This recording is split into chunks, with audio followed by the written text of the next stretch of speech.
Professeur Abed donc, a été le premier de rang magistral et le premier pharmacien universitaire qui a été agrégé au niveau de la faculté de pharmacie d'Alger. Il fait partie de cette génération qui nous quitte aujourd'hui, on voit à travers différentes spécialités, différentes corporations, qui a non seulement participé à l'indépendance de l'Algérie, parce qu'il était ancien moudjahid, il faisait partie de l'OCFLN, mais aussi à la construction de l'Algérie indépendante.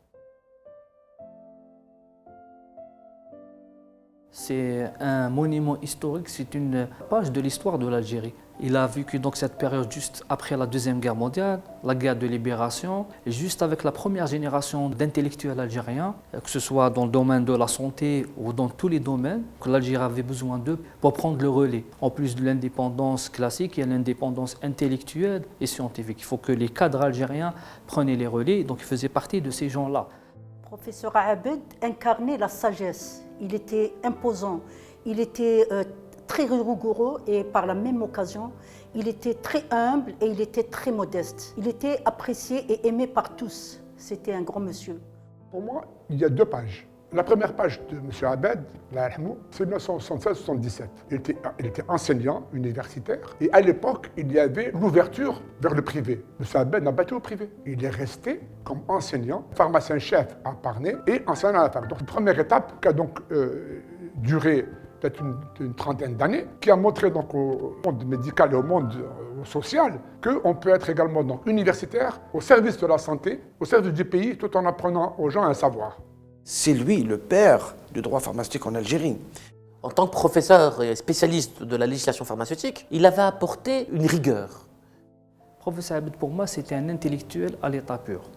Alors on sait ça veut dire quoi un intellectuel, mais à l'état pur, il faut côtoyer ce genre de personnes pour le connaître. Quand on dit un intellectuel à l'état pur, on pense à des personnalités comme Malik Ben Nabi, comme Imam Ben Badis. C'est des personnalités qui ont marqué la société avec leur analyse, avec leur synthèse, avec leur savoir, avec leur éducation. C'est pour ça on dit toujours que Professeur Abed, c'est le père spirituel de tous les pharmaciens.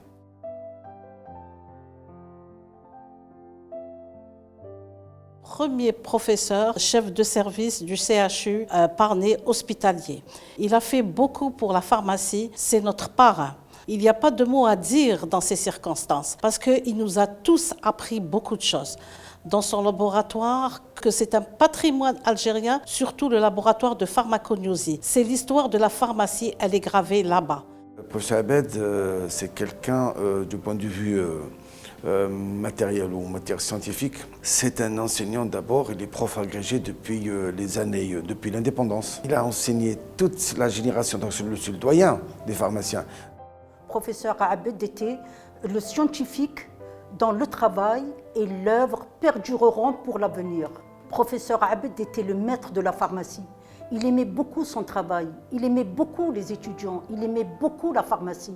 Son intelligence, son sérieux pour la profession et son obstination ont marqué toutes les générations qu'il avait formées.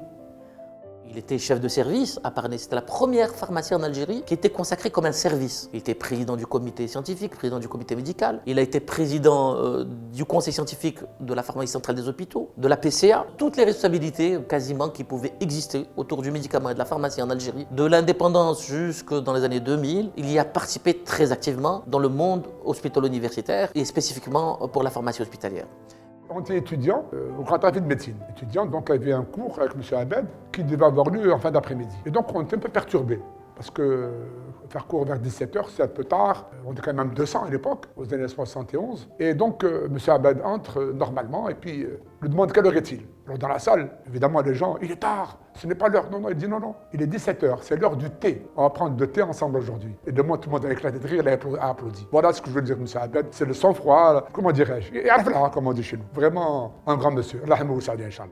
Un comportement très exemplaire avec également ses collègues. Et je dirais, nous sommes ses enfants. Vous savez que lui, il ne joue pas avec l'éducation. Et moi, je considère qu'il a contribué à mon éducation, que ce soit à l'hôpital ou à la faculté. Une fois, quand je suis rentré au bureau, je me suis permis de m'asseoir. Il m'a dit, qui vous a autorisé à vous asseoir? C'est juste pour dire que c'était...